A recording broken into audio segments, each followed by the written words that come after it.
Right, it has been a few years since I've made bacon on this channel. I think we done back bacon one time. Could be 4 or 5 years ago. I'm pretty sure it might have been pre-lockdown. But Smoky Carter sent me over their make your own bacon kit. So this is kind of a tube that has everything you need to make your own bacon at home. They have a couple of flavours of cure in here, plus all the different little bits and pieces that would make it handy. We'll crack this open and have a look at it. We're going to do back bacon and streaky bacon. So this is my first time ever doing streaky bacon, and if I can get my hands on some smoking dust as well, we might actually smoke some of it towards the end of the process. Whether you want to smoke it or not, the process is the exact same up until that point. So the actual making of bacon is the same, then you just decide whether you want to smoke it or not. So first off, we'll crack this open, have a look at it and see what's included in it. Then we'll talk a little bit about the meat we're going to use. So this is our kit. It's just a cardboard tube with a lid on top. Immediately we have our muslin cloths. Actually, I've never made bacon using this method before. Unroll it. It comes with little Ziploc bags to put the bacon into. They're a good size. There's 2 of those. Also comes with 2 plastic gloves. I'm probably not going to use these, I have my own gloves, but if you don't, it's handy to have them. Set those somewhere that they're not going to blow away. And like I say, we have 2 muslin cloths, or mutton cloth they're known as. It's just like a muslin tube. Now, I'd never, like I say, made bacon this way before, so I kind of wondered what these were for, but this is obviously, once you cure the bacon, you put it into the fridge to kind of form that pellicle over the top of it, so this obviously still lets it breathe whilst keeping it protected. So you have 2 sheets of that. Those are renewable, they're reusable. So once you've used them, you can wash them in your washing machine and keep them for the next time you want to make bacon. Then, if we slide out, we have our 2 flavours of bacon.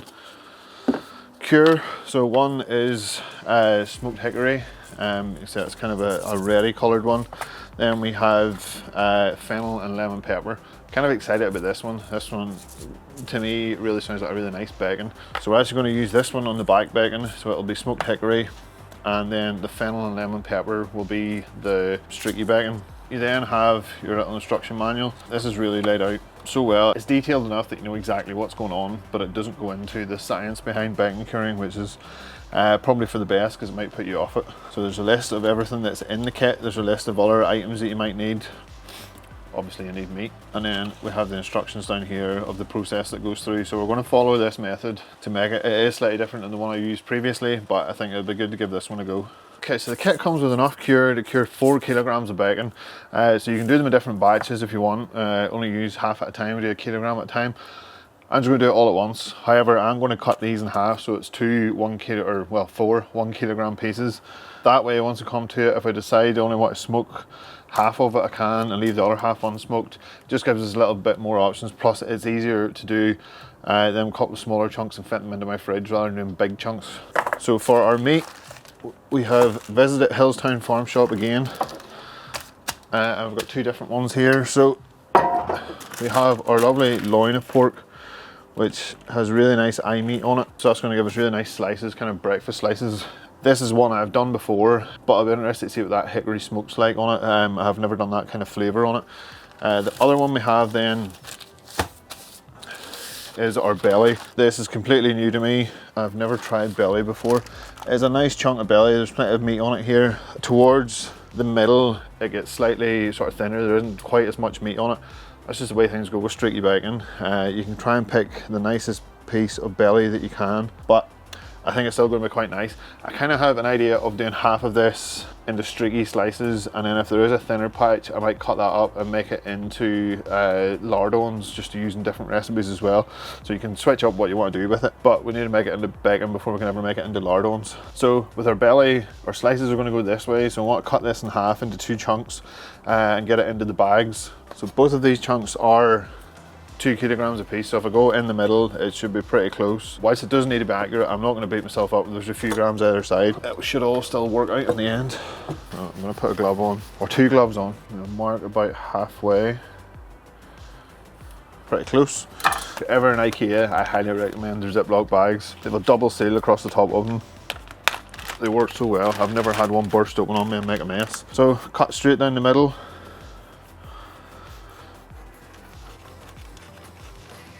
So you can kind of see here, right in the middle here it gets a little bit thin, but at the side there's a decent enough amount of meat there to give you nice slices from it. So these little end pieces I'll maybe trim off, get slices from here, and then towards this end I'll turn that into lardons. I'll lay that down into the bag.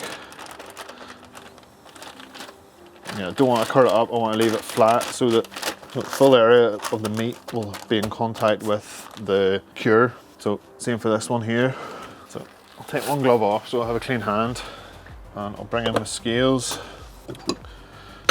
and a jar, and now we need to divide this in half. So 80 grams in total, 40 grams goes into each bag. Bingo. Now we just need to get that in. Move that again.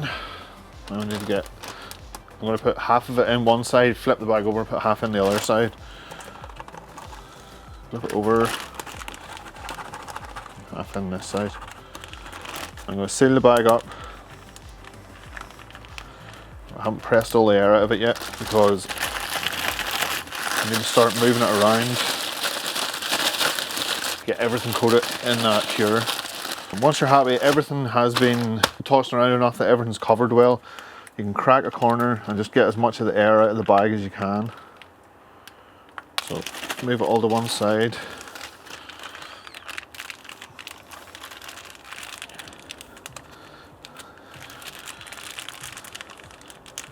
And seal it up again. If you have a vac pack, go for it. Well, as long as you have the majority out. We're going to turn this in the fridge every now and again. It'll start to kind of take any moisture out of it as well, the salts and stuff in there as they cure it. So we'll do that with the second bag, then we'll move on to the loin.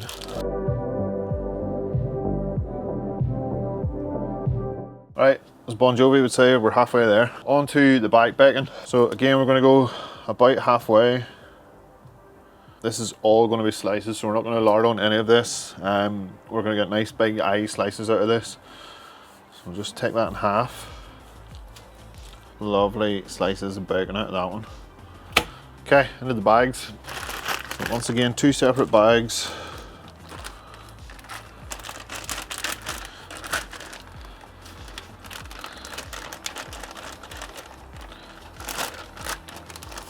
Just give my hands a quick wash. Back in with our scales, and we're going for 40 grams again in each bag.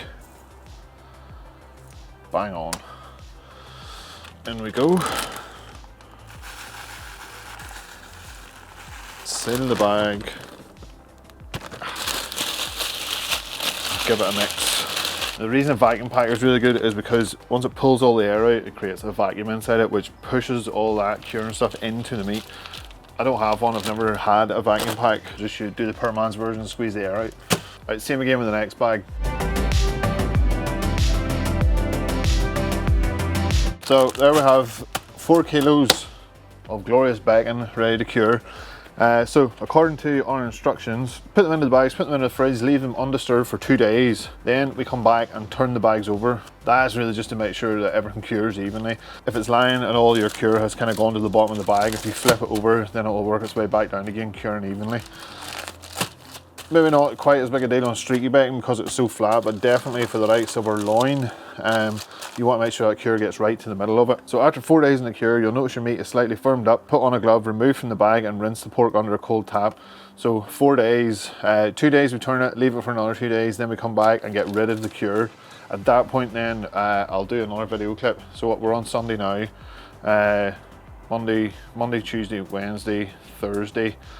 So next Thursday then we'll come back and I'll do a clip of what we move on to next, which is into the muslin cloths. So for now, into the fridge, and I'll see you guys later on in the week. Right, it's been a minute since we last talked, just over a week in fact. We're technically on a day over, I'll explain in a little minute, but last time we talked we got everything put into bags with the cure in it and we put it into the fridge. So we left it like that for 4 days, then we took it out and we wrapped it in the cheesecloth. I've never done that method before. It kind of lets it like breathe and air out, and it has resulted in a kind of nice dry cured bacon. You know, the outside of it isn't wet and slimy, which is a good thing for smoking. So a drier surface should take on the smoke a lot better. So the mutton cloth comes with the kit. I cut it in two because of a couple of different pieces and I wanted to make sure it was properly wrapped around it and the pieces weren't touching each other inside. Then we left it like that for another 3 days. Technically I've gone 4 days on it. purely because we have had storms and cold weather and all sorts rolling in here at the minute, so there's no way I could have sat out here and made a video of getting it prepared yesterday, because the cameras, lights, everything would have been blew over. But we're ready to go today, so like I said, we are going to cold smoke some of this.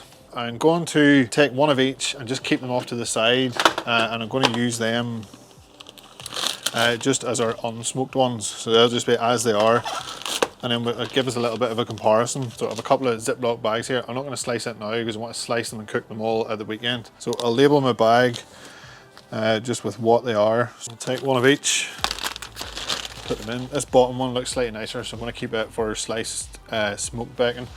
So I'll take this top one, pop it in here, and that can go back in the fridge again. For the belly then, I'm going to keep this top one as our smoked one. This bottom one, I will take slices from it. However, there's not going to be an awful lot on them. They're not going to be really thick slices. There is a good amount of meat on there, but I think I could choose a fatter belly next time. Pop the bag open and put that one in. So I'll seal those two up, take them back in and put them into the fridge. Then we'll talk about how we're going to cold smoke these. Okay, so we have our streaky and back bacon here. We're going to smoke using the good old cold smoke generator. I haven't used this in a while. I think the last time I done it I used cheese. I've never actually smoked bacon before, so this will be interesting to see how it goes. We are using cherry wood. I finally have cherry wood back. I haven't had cherry wood for so long, so I've got dust and chunks from Guerny fed wood. So nice cherry wood on it. Gonna be good. Can't wait to taste it. I have these little mesh sheets I'd used for cold smoking cheese and nuts and things like that there. That's why the sides are folded up in this one. So I'm going to place them onto this. It means whenever we finish smoking them, we can grab these and lift these out rather than touching it, because you can actually take the smoke off the surface of it, and you want to give it a bit of time to kind of mellow out and get in there. So we'll place the streaky onto the bigger sheet and the back bacon onto the dished one. And we'll set them back on there for now just to move them out of the way. And we'll talk about this gadget. So I'm sure most of you have probably heard about this one now, but this is cold smoke generator. So it's a maze that you fill wood dust into. You put a little tea light or something under here to light one end of it, and then it slowly burns its way around. Like it burns for hours and hours on end. It's called a cold smoke generator because it doesn't generate any heat, or generates minimum heat. You are getting that smoke flavour, but you're not going to heat up the inside of the barbecue. You can put this inside any container. You can put it inside a cardboard box if you want. It doesn't really matter. I'm just going to stick it into the KJ. Everything's in there, so it makes sense just to use it. So the first thing we have to do is fill it up. This can be the messy bit.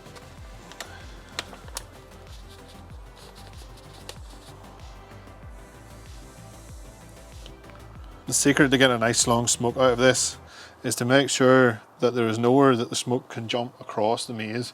So this little divider, you can see the wood dust is sitting up over the edge of it. Once that starts to burn, it can burn onto this side of the maze, and then it's going to be burning in a few different places. So you can give it a tap to settle it down in. You can go around with your finger just and give it a light pressing. You want it to be slightly compacted but not pressed tight. But you definitely don't want any air bubbles or any gaps in it where the dust isn't meeting each other, because it just will break the chain and it won't go any further. Set that to the side a second. I'll clean this down, then we'll get it lit. I'll just set it on top of a tray for now. No real need, there's no heat comes off the bottom of it, but just in case something falls out, I don't want to damage my cutting board. We light our tea light, just slide that underneath. And we're going to have to leave it for a little while, just until we know it has definitely took hold. You'll start to notice it going black up on top. That's when you know it's starting to light, but you want to give it a little bit of a head start before you take the tea light out and put it into the barbecue. Yeah, there's a good steady stream of smoke coming off this now. We've burnt down maybe an inch or so, but you can tell it's not just little fine wisps coming off it. It is producing a good amount of smoke, so I think it is well enough lit. The test will be once we remove the candle, as long as it keeps smoking, we should be fine. So this is usually where you get your fingers covered in wax. Whatever you do, don't make the mistake of trying to blow the candle out while it's still in. So you can see with the candle removed, it's still burning nicely. It's burning quite even as well. So I think I'm happy enough to go and put this in. So I'll take you over to the KJ and I'll show you how I've got that set up. Okay, so I'm going to leave the basket in the bottom. There's been plenty of air getting through it to keep the thing lit. If you are using a barbecue that has limited airflow, you want to try and feed as much air in there as possible. You don't want to stoke it up, but you want to make sure it doesn't choke itself out as well. So I think we should be good with the charcoal basket and the bottom vent fully open. So I'll set that down in. Then I'm going to put in my accessory rack, and I'm going to set a pizza stone down in just to make sure there isn't one spot that's just getting constantly hit with smoke. This will push it out round and then swirl it around. And then our cooking grates can go top level, and then we can set on our sheets with our bacon on it. Make sure they're not touching anything, they are sitting that they're going to get smoke. But that's all I have to do, shut the lid down. And then here I'm not going to flip it wide open, but we'll leave it that it's fully open on the front, and that should be enough airflow. You can keep an eye on it, you should see light wisps of smoke coming out this, so you can, gives you an idea if it's still going or not. It's not the end of the world. If it puts itself out, you can always come back out and relight it again, so don't panic too much, but I have never had one go out on me, so hopefully it doesn't start now. Okay, so we'll just let that run overnight. I'm going to let it run for the full duration of the maze. You can run it for half. I can't remember what a full maze does, but it's quite a few hours. Possibly 18, maybe a little bit longer, but I'm going to let it go the whole way around anyway. So we'll check back in tomorrow. Unfortunately, there's more waiting to do after this, because once you smoke it, then you have to let it rest in the fridge for another little while. So I imagine it's Wednesday now. It's probably going to be Saturday before we're slicing this up and eating it, but it'll be worth the wait, I'm sure. Okay, I'll check back in with you guys soon. Okay, Saturday morning. Bacon has been smoked, so it smoked right through to the following morning. It didn't go as long as I thought it was going to, so it ended up around 12 hours. I think by the time I got up in the morning there was a tiny little bit of smoke going, but I wanted to get it sorted out before work, so I lifted it off. So around 12 hours smoke on them. You could reload it and then put it back in again and let it go for another 12 hours if you want a really heavy smoke. But as far as smoke goes, I think I prefer a lighter smoke on it rather than a heavier smoke, so we'll go light this time. Maybe in the future we'll try something different. So all that's left to do really is to get it sliced up. I've kept smoke to one side, unsmoked to the other side. I'll carve these up into slices. I'm doing it with a knife. If you have a slicer, go with it. If you have a proper slicer knife, this is a carving knife. But we want nice thick cut bacon anyway. This is homemade, so it doesn't have to be perfect. So just go slow. Make sure the bacon is nice and cold. I'll give it a nicer cut. But we'll get it trimmed up into slices now, have another look at it, and then we're going to cook some off and give it a bit of a taste test comparison.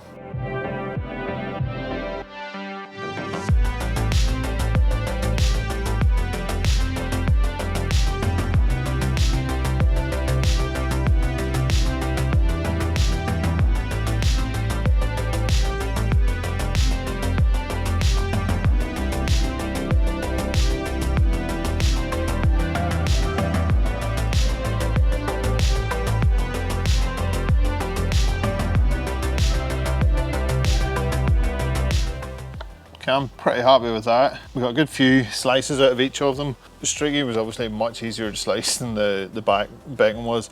I tried on the smoked one to flip it upside down and cut it meat side down to fat. That was actually a little bit easier than cutting through the fat first. Slices turned out slightly nicer, so might be a tip if you're doing it by hand. Obviously then once you get down to a certain size, it's very hard to cut slices anymore, so I just cubed them up into little bacon lardons, so we can bag those up and use them in different cooks. But overall, I am happy. I'm going to lift off a couple of slices of each, and we're going to do a bit of a taste test. So we have unsmoked here, smoked here, and obviously we have the two different flavours as well. So I will fire up the Blackstone griddle, get a couple of bits cooked off of each, and then we'll come back and test them out, see how they taste.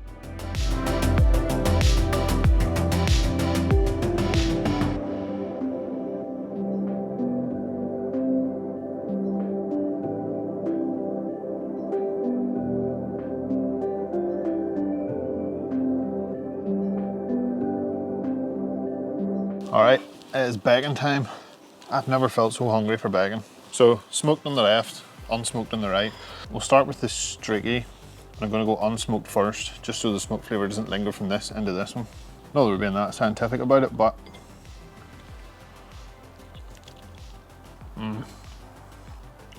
that's good bacon. It's not really salty the way like store-bought bacon would be. The flavour is there. It's not as strong as I maybe expected it to be. Maybe that's just in this one, maybe it'll come out better in the others, but you do get that little tiny aniseedy kick off it, but nothing really overpowering. And there's a little bit of pepper heat there, but nothing crazy again. But it is tasty. Now let's try the smoked version.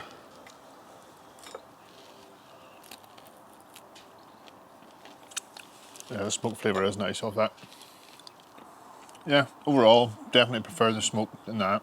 So the flavour is there, but it's almost, especially in the smoked one, it's nearly level. It's not overpowered by the smoke, but it fades away a little bit more. But then that bite, I got a lot more of the flavour. Maybe it's just in different pockets in the meat. But it is good bacon. Right, back bacon. Again, we'll go unsmoked first again. Alright, much more of a hickory flavour of this. So this flavour is 100% stronger than this one. It's good. Now the smoked one. I'm surprised how mellow the flavours are, but in a good way. I like the bacon to taste like bacon. I think if you add too much to it, then it takes it away, and there's only certain stuff you can use it with. I was a little bit worried maybe about the lemon pepper one. If I was going to use it in different recipes, then is it going to overtake? But 100% not. It just adds that little afternote of flavour to it.